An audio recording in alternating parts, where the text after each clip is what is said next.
ओम शांति।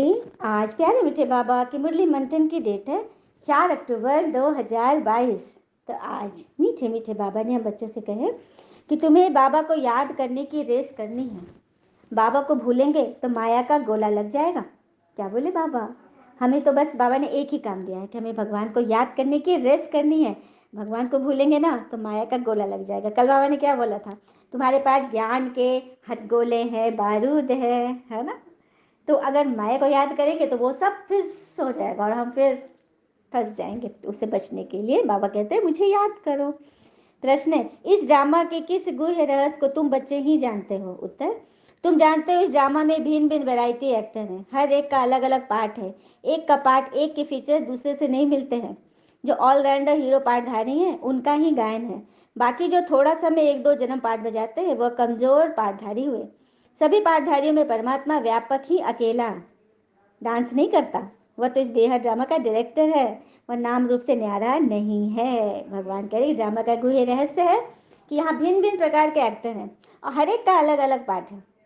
एक का पार्ट दूसरे से नहीं मिलता है और परमात्मा सबसे व्यापक उनका रोल है, लेकिन वो अकेले डांस नहीं करते, सारी सृष्टि के आत्माओं के साथ है। और हीरो पार्टधारी हम बच्चे हैं, ऑलराउंड पार्टधारी हम बच्चे हैं, क्योंकि बाबा तो सिर्फ संगम युग में आते हैं और हम बच्चे सतयुग से लेकर अभी संगम युग तक। और सबके अलग अलग रोल हैं, अलग अलग पार्ट है। और कहते हैं ना कि हमें ईश्वर ने आध्यात्मिकता का अनमोल खजाना दिया है और हम उसे भूलकर संसार रूपी सागर में तांबे के सिक्के निकालने के लिए जीवन गंवा रहे हैं। चलिए कथा सुनते हैं इसमें। एक बार एक राजा को दान देने की बड़ी तीव्र उत्कंठा थी। सबको दान दे रहे थे। फिर वो रोड पे निकल गए रथ से कि जो भी गरीब मिलेंगे उनको दान देंगे। अचानक उनको एक भिखारी दिखा जिसका पात्र एकदम खाली था।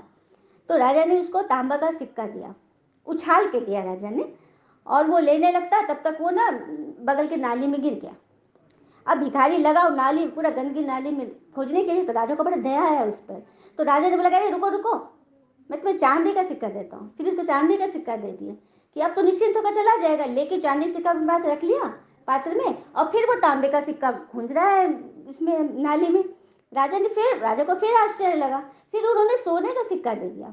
उसके बाद सोने का सिक्का भी रख लिया पॉकेट में और उसके बाद फिर नाली में घूमने लगा वो, गिरने लगा, वो तांबा खोज रहा है सिक्का।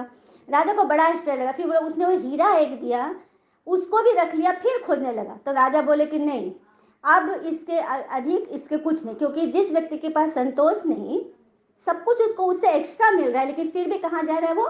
कीचड़े में।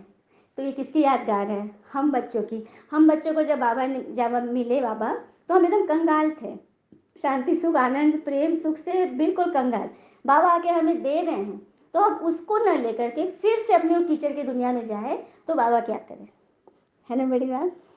फिर बाबा आगे कहते हैं, मैं साधारण बूढ़े तन में आता हूँ, अर्थात जिसकी वानप्रस्थ में रहने की अवस्था होती है। वानप्रस्थ अर्थात वाणी से परे, तो वह तो हुआ निर्वाण धाम। निर्वाण धाम कौन हुआ? वानप्रस्थ अवस्था, जहाँ वाणी से परे रहते हैं आत्मा रूप में। और सुखधाम और दुखधाम अर्थात जहाँ मनुष्य रखते हैं, मतलब दुनिया, वर्ल्ड स्टेज, कर्म क्षेत्र। सुखधाम हो गया सत्युग त्रेता और दुखधाम हो गया कलयुग। और शांति धाम है जहाँ आत्माएं रहती है, एकदम डीप साइलेंस। दुनिया में साधु आदि भी हठ योग प्राणायाम आदि चढ़ाकर 10-20 दिन और मास भी रह लेते हैं। साधु संत हठ योग आदि करते, प्राणायाम करते, मतलब समाधि लगा देते तो महीनों भर तो रख लेते। लेकिन क्या वो शांति पा लेते? सदाकाल की शांति मिल जाती? नहीं ना। तो भगवान कहते कि यहाँ ये सब कुछ करने की दरकार नहीं है। बस अपने शरीर की देखभाल के लिए थोड़ा देर योगा कर लो, लेकिन सबसे पहले मनोयोग करो। मन का योग इस ज्ञान श्रीमत से होगा। जब मन तंदुरुस्त तो तंदुरुस्त, और दोनों जब दुरुस्त तो धन दुरुस्त। हमेशा से ये बात है। फिर बाबा कह रहे हैं कि पिछाड़ी में जो आत्माएं रहती हैं वह तो जैसे कमजोर आत्माएं। पिछाड़ी में जो आत्माएं आएंगी वो कमजोर आत्माएं हैं, ज्ञान में चल नहीं पाती तो बाद में आती हैं। फिर बाबा कहते हैं, अब तक जो भी गपोड़े सुने हो उसी की सुधार के लिए मुझे आना पड़ा है। क्या बात है। भगवान हमें जो हमने अभी तक लिखा सुना पढ़ा पढ़ते आए हैं उस सब के बारे में बाबा बोल रहे हैं कि मैं उन सब का तुम्हें सार बताता हूँ। इसलिए सुधार कराता हूँ, क्योंकि वो सब पढ़ के तुम्हारा सुधार तो हुआ नहीं। और कहते हैं ना, दुनिया के सबसे खुशहाल लोग वे लोग नहीं होते जिनके पास सब कुछ बढ़िया होता है, बल्कि वे होते हैं जो जिनके पास जो होता है वो उसे अच्छा बना लेते हैं और भरपूर एंजॉय करते हैं। तो बस भगवान हमें बता रहे हैं उस पर चलना है। फिर बाबा कहते हैं जो ब्राह्मण बनते हैं वही फिर देवता बनते हैं। यह पढ़ाई है ना। दुनिया में भी यज्ञ में क्या चाहिए होता है? ब्राह्मण चाहिए होता है। लेकिन उस यज्ञ में तुम क्या करते हो? मटेरियल यज्ञ करते हो, तिल जौ घी मेवे गुड़ आदि चढ़ाते हो। 5 चीज रहता है ना वहाँ दुनिया में यज्ञ में भक्ति में। तो यहाँ जो रुद्र शिव ने ज्ञान यज्ञ रचे हैं उसमें भी हमें 5 चीज डालनी है। लेकिन वो लोग स्थूल चीज डालते हैं, वस्तु डालते हैं, और हम क्या डालते हैं? अपने 5 विकार, अपनी 5 कमजोरियाँ, काम क्रोध लोभ मोह अहंकार ईर्ष्या। ये सब 5 कमजोरियाँ हमें इस रुद्र गीता ज्ञान यज्ञ में डालने हैं। फिर बाबा कहते हैं आधा कल फिर कोई योग यज्ञ व पूजा पाठ नहीं होगा। सत्युग त्रेता में तो होता ही नहीं, द्वापर से फिर शुरू होगा ना। फिर बाबा कहते मुझे सभी भक्त याद करते हैं परंतु पहचान न होने के कारण नेति नेति कह देते हैं, क्योंकि रचता व रचना का पारावार कोई जान ही नहीं सकते। सच बात है। साधु संत आदि से पूछो परमात्मा के बारे में बताएंगे तो क्या कह देते? नेति नेति। ब्रह्मा बाबा भी संस्था के फाउंडर जिनके तन में परमात्मा शिव ने प्रवेश किया, उनके पास भी बहुत सारे प्रश्नों के उत्तर नहीं मिले। इसीलिए पता है उन्होंने 12 गुरु किए। एक गुरु क्या उनसे प्रश्न पूछा, उसे नेति नेति किया, दूसरा तीसरा से कहते 12 गुरु, और उसके बाद परम सदगुरु शिव परमात्मा से उनकी मुलाकात हो गई। कहते हैं ना चलते चलते ब्राह्मण फंस गया, भगवान ने उन्हें चुन लिया। फिर बाबा कह रहे रावण राज में भ्रष्टाचारियों से ही तुम्हारी लेन देन होती है। दुख देना और दुख लेना यही कारोबार होता है ना रावण राज में। फिर अंत में बाबा आकर हमें श्रेष्ठाचारी बनाते हैं। तो यह खेल ही ऐसा बना बनाया है। ड्रामा में सब कुछ नूंद है, क्योंकि नई चीज धीरे धीरे पुरानी तो होगी ही। अगर किसी से कहो, कई आत्मा ये कहेंगे कि भगवान ने दुख की दुनिया क्यों बनाई, भगवान ने कष्ट क्यों बनाया, अंधेरा क्यों बनाया, तो उसका जवाब ये है निगेटिव चीज को क्रिएट नहीं करना पड़ता, बनाना नहीं पड़ता, रचना नहीं पड़ता, वो ऑटोमेटिक बन जाती है। अब देखो कमरे में लाइट है तो अंधकार नहीं है ना। जैसे लाइट ऑन करो अंधकार गायब हो जाता है ना। तो जहाँ लाइट नहीं है वहाँ अंधकार है। तो इन सब चीज़ों को रचा नहीं जाता, ये सब स्वतः हो जाती है। मन में जब ज्ञान का प्रकाश खत्म हो जाता है तो अंधकार अपने आप आ जाती है। फिर बाबा कह रहे हैं पढ़ाई पर सारा मदार है। स्कूल में सब एक जैसे तो होते नहीं, यहाँ भी ऐसे हैं।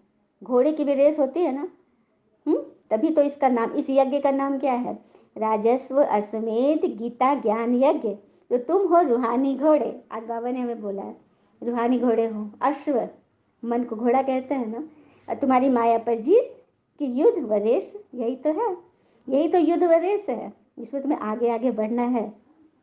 फिर बाबा कहते हैं बच्चों के निश्चय की ही मैं परीक्षा लेता हूँ कि दिल लगती है और तीर लगता है ना। बाबा परीक्षा लेते हैं बच्चों का। हाँ, पक्का रंग लग जाए तो कहाँ भी रहे। कई बच्चे ना अपने शहर से बाहर भी चले गए, आत्माओं से मिलने सेवा प्रति निकले हैं, तो विलायत भी जाएं, लेकिन पक्का रंग लगा है तो मिटेगा नहीं। कहीं भी रहेंगे भगवान की याद में रहेंगे। हर कर्म यहाँ तक नृत्य संगीत जो भी है ईश्वर की याद में झूमते रहेंगे। फिर बाबा ने बोला कि मैं तुम्हें युक्तियाँ बहुत बताता हूँ, तो कहीं परिवार में जाओ बाहर भीतर जाओ तो आहिस्ते आहिस्ते युक्ति से चलो। और कई आत्मा का भयंकर परिस्थिति में भी युक्ति से अपने आप को बचा के आ गई। हाँ, रावण राज में लंका पे पांव रख दिया अंगद की तरह, और निश्चय अटल अडोल, हिला नहीं, और जीत कर आ गई।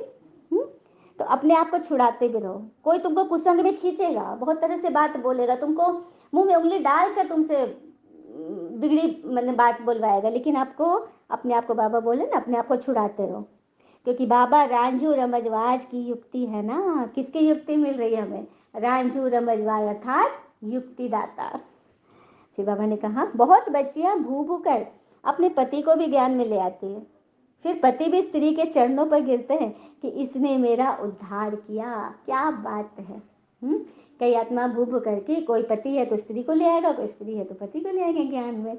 हाँ, तो बाद में सभी समझेंगे कि वाह इसने तो मेरा कल्याण कर दिया। अच्छा, मीठे बच्चों प्रति भगवान की नमस्ते, हम बच्चों की भी प्यारे बाबा को नमस्ते।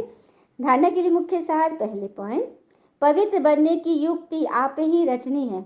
21 जन्मों की रजाई के लिए पवित्रता की प्रतिज्ञा करनी है। दूसरी पॉइंट, श्रेष्ठ श्रेष्ठ बनने के लिए श्रेष्ठाचार्यों से लेन देन करनी है। बाबा के संग में रहकर निर्भय बनना है।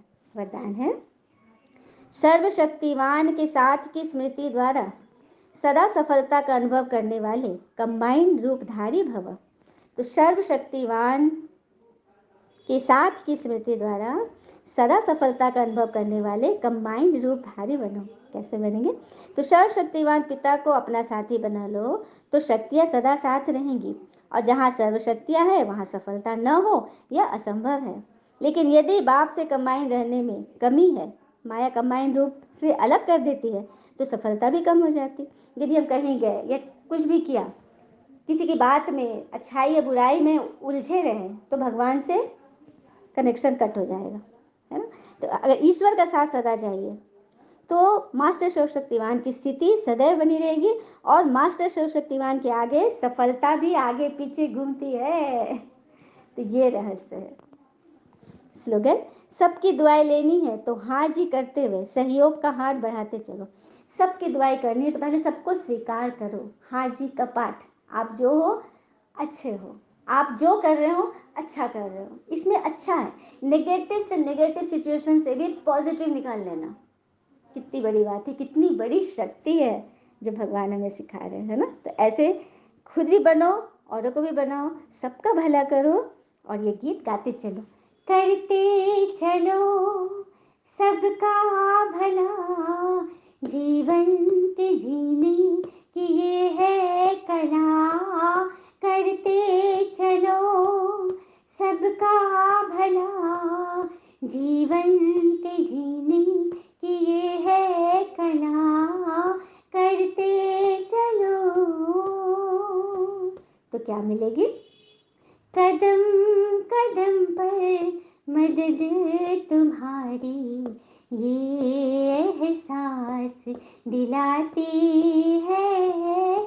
सोचो तुमको कौन मिला है, सोचो तुमको कौन मिला है, कौन तुम्हारा साथी है। प्यार में प्रभु के दिल खो जाता, आँख सजल हो जाती है। कदम कदम पर मदद तुम्हारी, ये एहसास कराती है। ओम शांति। यदि कदम कदम पर ईश्वर का साथ चाहिए तो ये मुरली, ये मंथन से जुड़े रहे। बाकी कुछ विशेष करने की दरकार नहीं, बस भगवान के इस जड़ रूपी वृक्ष से पत्ते रूप में, फूल रूप में, टहनी रूप में, ताल रूप में सटे रहिए। पूरे वृक्ष का पोषण की ईश्वर की गारंटी है। अच्छा, ओम शांति। शुक्र मीठे बाबा, वो बाबा के प्यारे प्यारे बच्चे। All is well always. ओम शांति।